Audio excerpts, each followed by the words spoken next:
আমরা রওনা দিচ্ছি লং আইল্যান্ডের উদ্দেশ্যে। আমরা এখন আছি লাগোডিয়া এয়ারপোর্ট। এই যে আমরা লাগোডিয়া এয়ারপোর্ট ক্রস করতেছি। সারা বিশ্বের ভিতরে এই লাগোডিয়া এয়ারপোর্ট একটা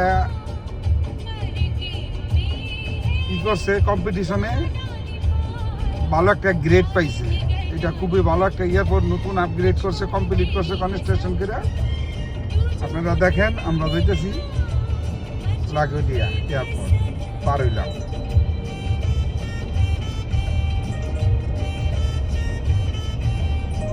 আজকে শনিবার, তারপরে দেখেন ট্রাফিকের অবস্থা।